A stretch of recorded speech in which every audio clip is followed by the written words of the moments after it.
Shabbat Shalom Mevorach, mes très chers amis, on est parachat Vayeshev 5785. Les événements récents nous ont appris quelque chose d'exceptionnel. C'est que toute la diplomatie, toute la compromission avec les peuples de la terre a été catastrophique pour nous.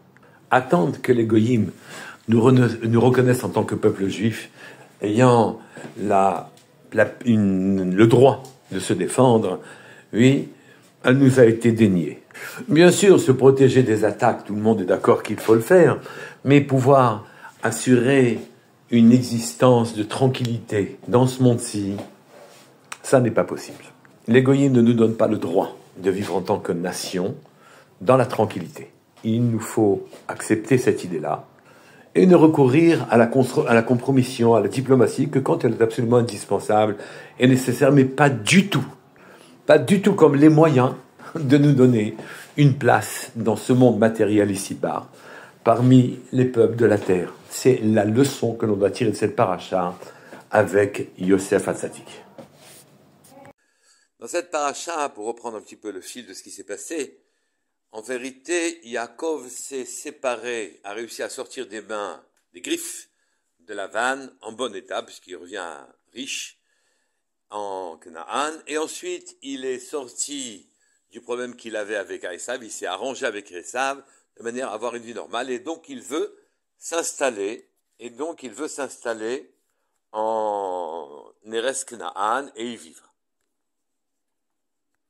Très malheureusement, Kafas alav rogzo shel Yosef, est arrivé la mésaventure qui est arrivée à Yosef. Les frères l'ont jalousé. Il avait des rêves de suprématie sur eux, il devait devenir roi en ce qui le concernait. Ils l'ont donc jeté dans un puits où il a fréquenté scorpions et serpents. Puis il a été remonté et vendu à des Ishmaélim qui l'ont revendu à Potiphar, l'Égyptien. Yosef était très beau.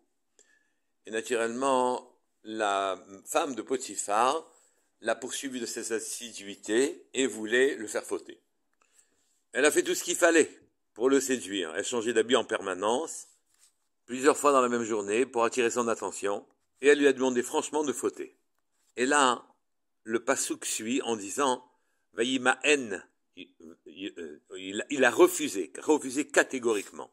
« Vayomer el eshet Adonav » et il a dit à la femme de son maître « Mon maître met toute sa maison entre ses mains, sauf toi. Pourquoi irais-je fauter contre lui et contre Hachem ?» Mais le mot « Vayimaen » était superflu, car il suffisait,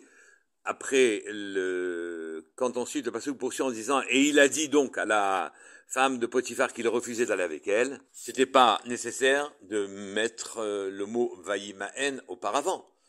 Alors pour quelle raison le Chumash, qui est soucieux du moindre mot, de la moindre lettre, pour quelle raison ce mot est là? Si ce n'est, d'après les Chachamim, que ce refus est un refus de principe, un refus sans aucune réflexion, sans aucune attente, simplement un refus de devenir un fauteur et de rentrer dans les lois physiques des instincts et de la matérialité.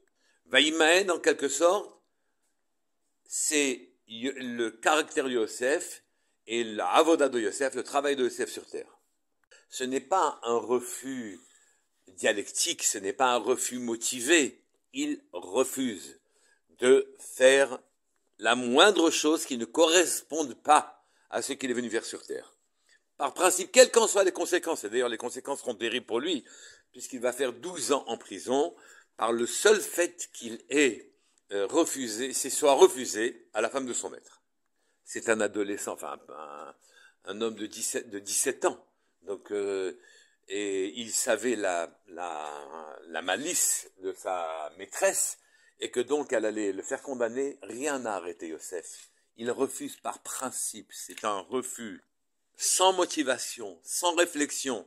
Au contraire, il prend les risques de finalement mourir en prison. Et vous savez la suite.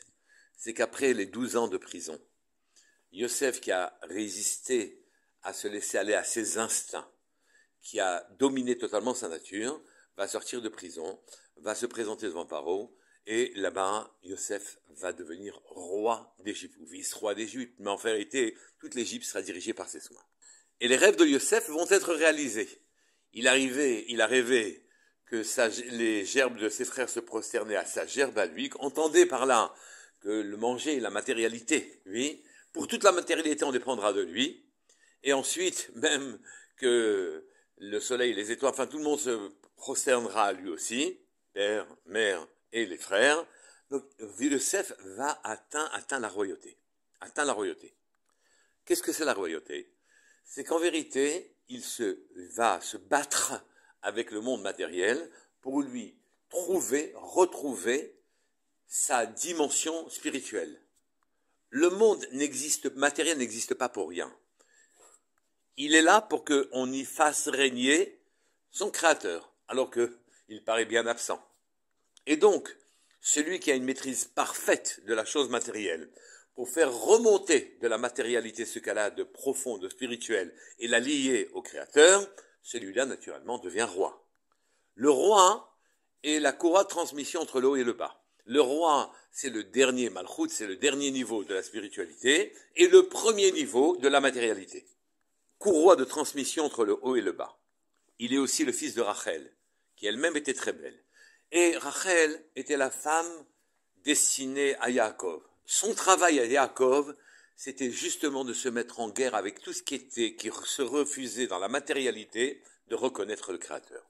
Une lutte contre le monde entier, en quelque sorte. Il ne faut pas s'étonner du même coup qu'il soit en opposition totale avec Yehuda, son frère, et les frères, d'une manière générale, qui ont entendu Yosef dire que finalement c'était lui qui allait diriger le monde, puisque c'est ce que ses rêves semblaient lui prédire, ses frères ont dit, justement, on va voir si en le jetant dans un puits, il va, avec les scorpions et les serpents, en le jetant dans un puits, où il va rencontrer les vicissitudes et les duretés de la vie.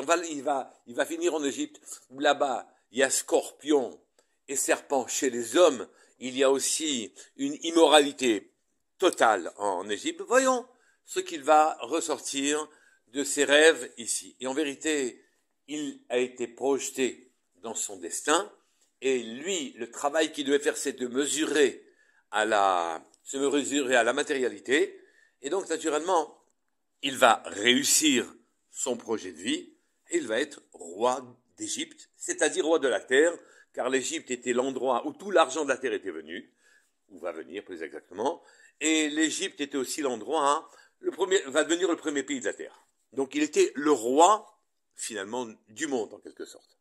Ceci se retraçait dans son physique. Il est évident que quelqu'un qui lutte pour prendre la maîtrise de la matérialité est lui-même beau, en quelque sorte. Sa référence est la matérialité, il la maîtrise totalement, et naturellement on assiste à une transformation merveilleuse. C'était le travail que Yaakov, auquel voulait s'attacher Yaakov, de maîtriser totalement, de faire ressortir de la matérialité la présence divine. Yehuda, ce n'était pas son travail. Le travail de Yehuda, c'était pas de s'opposer à la matérialité, c'est de s'attacher à Akadosh Baruch Hu. Il ne s'agissait pas de maîtriser le monde entier pour le donner à Hachem. Il ne pensait pas à une royauté physique, en quelque sorte, sur le monde physique. Il s'agissait de vivre le plus proche d'Hachem et d'agir diplomatiquement, en quelque sorte, avec le monde matériel. Yehuda est l'ancêtre de David Améler. Et David Améler, toute sa vie, se passe dans une espèce de nostalgie de ne pas être en train d'étudier, d'écrire des psaumes qui sont des louanges pour Hachem, et il n'a aucune ambition de maîtriser la totalité du monde pour la remettre entre les mains d'Hachem. C'est pour cette raison que Yehuda s'est opposé à Yosef, en disant que le projet de Yosef n'était pas un projet humain normal, que le rôle de l'homme sur terre, c'est s'attacher à Hachem, et Hachem règle les problèmes matériels d'une certaine manière. Yosef n'est pas d'accord, Yosef veut maîtriser la matière, Yosef veut l'attribuer au Créateur. Yosef s'affiche comme un dirigeant dans le monde d'en bas. C'est ce que contient les mots Vayimaen. Vayimaen dit, je refuse de ne pas faire ressortir du monde d'en bas tout ce qu'il a de profond spirituel. Quel que soit le risque que je prends, je ne m'engage pas sur cette voie. Vayimaen Yosef. Yosef est là pour conquérir le monde et pour faire ce travail-là. Il s'agit d'offrir la superficialité à Hachem, de manière à ce que la profondeur et la superficialité soient totalement en ligne, et naturellement, c'est un sentiment de perfection à l'image du physique même de Yosef et de Yaakov. Tandis que le travail de Yehuda est un travail d'intériorité, il est le descendant de Léa, il est le fils de Léa, qui elle représente l'intériorité et le lien avec Hachem en permanence, en transigeant en quelque sorte avec la chose matérielle. Mais alors se pose pour nous, quel chemin faut-il prendre dans notre vie à nous? Eh bien, le premier Rashi de notre paracha tranche, d'après notre maître Rabbi Yaakov Abursera, qui est dans le Habir Yaakov, sur le Davar Acher dans Rashi. Rashi cite le Tanchuma, Midrash Tanchuma, en disant Davar Acher, Vaïshev Yaakov. Qu'est-ce que ça veut dire qu'il vient s'installer, Yaakov, dans le monde matériel? Maintenant, il va vivre à Canaan, au milieu des puissants généraux descendants de Esav. Alors qu'on vient de dire que Yosef a fini le travail que devait faire Yaakov, puisque Yaakov a pris le travail de Esav et le sien, mais il a ambitionné, Yaakov, d'offrir le monde à Hachem, et c'est Yosef qui est un rajout littéralement à Yaakov, qui a permis de réaliser ça complètement. Mais maintenant, regardez ce que le Tanchuma dit. Il veut s'installer en Canaan. Ceci est comparable à un vendeur de lin qui se retrouve, dont les balles de lin étaient sur ses chameaux, et le lin occupe un volume important, et un forgeron qui a regardé cette marchandise arriver dans la ville s'est demandé, mais où peut-on ranger un volume pareil de lin? Une personne intelligente a répondu, au fond, il suffirait d'une étincelle pour que tout ce volume de lin soit brûlé et que le problème serait résolu. Rabbi Yaakov pose la question. Qu'est-ce que c'est que le lin? Qu'est-ce que c'est ce forgeron? Qu'est-ce que c'est cette étincelle? Et en quoi on a résolu le problème? Puisque le problème posé, c'était il fallait ranger le lin quelque part. Et or, l'étincelle, si elle venait brûler le lin, ne répondrait pas à la question, à l'interrogation qu'on se fait. Puisque le lin, il n'y aurait plus à le ranger du tout. Ce n'est pas une manière de ranger le lin et de le brûler. Donc, que veut ici ce passage du Tanchuma? Et Rabbi Yaakov explique. Le lin, en quelque sorte, c'est toute la matérialité. Le lin, aussi, ce sont les descendants de Esav qui, finalement, imposent leurs lois sur le monde. Comment peut-on s'installer quelque part sans être influencé par leur manière de voir? Le forgeron, en quelque sorte, c'est le peuple juif qui se demande comment faire pour s'installer dans ce monde matériel qui lui est un peu étranger.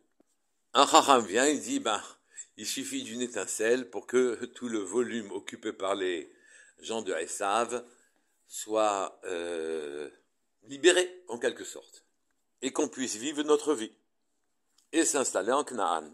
L'étincelle, naturellement, Yaakov est comparé à un feu ardent et Yosef à une flamme.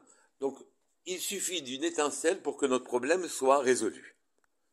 Et Rabbi Yaakov explique, c'est quoi cette étincelle?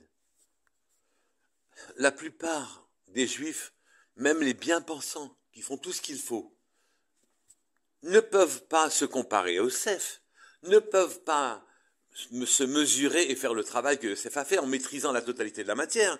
La matière n'est jamais maîtrisable dans sa totalité. On ne peut pas offrir le monde à Akadosh Baruch Hu.